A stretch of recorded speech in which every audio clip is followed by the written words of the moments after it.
આજે આપણે એવા 10 ખાદ્ય પદાર્થોની વાત કરીશું જે કુદરતી રીતે વિટામિન B12ના લેવલને વધારી શકે છે. સૌપ્રથમ તો તમારે એ જાણવું જોઈએ કે તમારી બોડી માટે વિટામિન B12 શા માટે મહત્વપૂર્ણ છે. વિટામિન B12 મગજ અને ચેતા સ્વાસ્થ્યને ટેકો આપે છે, રેડ બ્લડ સેલ્સ અને DNAના પ્રોડક્શન માટે જરૂરી છે અને ઉર્જા ચયાપચયને પણ ટેકો આપે છે.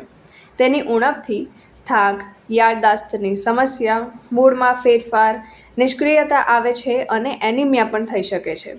તે ખાસ કરીને ગર્ભાવસ્થા સ્ત્રીઓ, વૃદ્ધ વયસ્કો અને શોષણની સમસ્યાઓ ધરાવનાર લોકો માટે નિર્ણાયક છે. જ્યારે આપણે તેના ડેઇલી ઇન્ટેક રોજિંદા સેવનના આપણે વાત કરીએ કે એક દિવસમાં તમને કેટલું વિટામિન B12 લેવું જોઈએ, તો એક અડલ્ટને દરરોજ 2.4 mcg વિટામિનની જરૂરત પડે છે. ગર્ભાવસ્થા અને સ્તનપાન ધરાવતી સ્ત્રીઓને થોડું વધુ જરૂરત પડે છે, જેમ કે 2.6 mcgથી લઈને 2.8 mcg સુધી. માત્રા ઓછી હોવા છતાં તેનું શોષણ એકદમ મર્યાદિત છે, કારણ કે મોટા ભાગના વિટામિન B12ના સોર્સ નોનવેજમાંથી મળે છે. તો જે લોકો શાકાહારી છે કે વીગન છે, એ લોકો માટે ખૂબ જ સંઘર્ષ કરવો પડે છે વિટામિન B12ને પૂરું કરવા માટે. આજે આપણે જાણીશું એવા 10 ખાદ્ય પદાર્થો વિશે જેની અંદર નોનવેજ પણ સામેલ છે.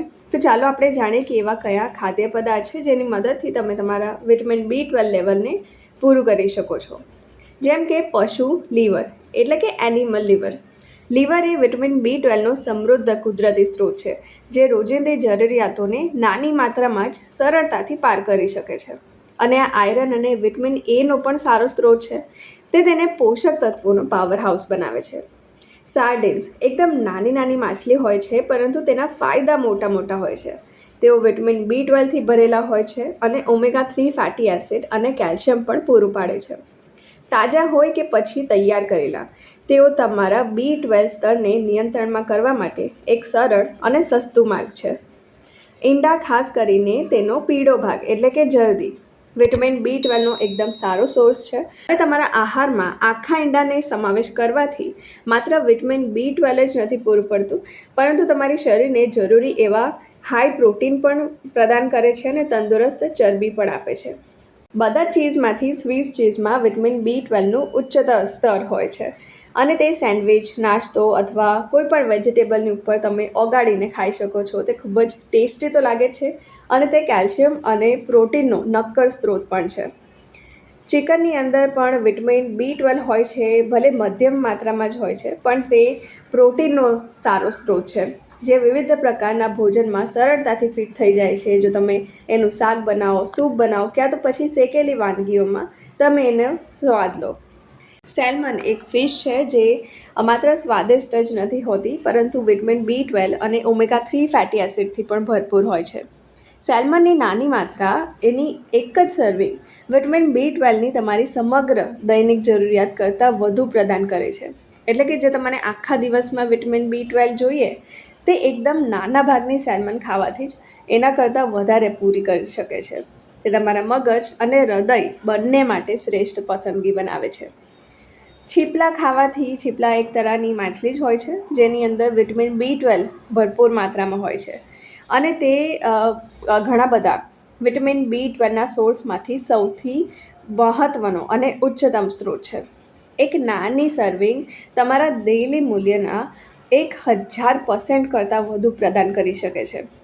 તેઓ આયરન અને પ્રોટીનમાં ઘણું વધુ હોય છે, જે તેમને પોષક ગાઢ સી ફૂડ બનાવે છે. દૂધ, દહીં અને ચીઝ એ પણ વિટામિન B12ના સ્થિર સ્ત્રોત છે, જે તમે આરામથી તમારા ડેઇલી રૂટીનમાં સરળતાથી સામેલ કરી શકો છો. પરંતુ જે લોકો લેક્ટોઝ પચાવી નથી શકતા, ક્યાં તો પછી વીગન છે, એ લોકો માટે ડેરી પ્રોડક્ટ્સના ઘણા બધા અલ્ટરનેટિવ્સ મોજૂદ છે જે ફોર્ટિફાઈડ B12 ધરાવે છે. ટ્યુના, ખાસ કરીને હળવા માંસની વિવિધતા વિટામિન B12ની સારી માત્રા આપે છે. તે અનુકૂળ, સર્વોત્તમમુખી અને પ્રોટીનથી ભરપૂર હોય છે.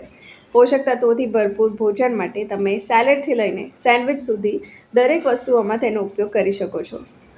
ફોર્ટિફાઈડ બ્રેકફાસ્ટ સિરિયલ વેજીટેરિયન્સ અને વીગન લોકો માટે સારો એવો વિકલ્પ છે, કારણ કે તે લોકોને વિટામિન B12 પૂરું કરવા માટે ખૂબ જ સ્ટ્રગલ કરવી પડતી હોય છે. ઘણા બધા સિરિયલ્સ આ વિટામિન્સની સમૃદ્ધિ પૂરી પાડે છે.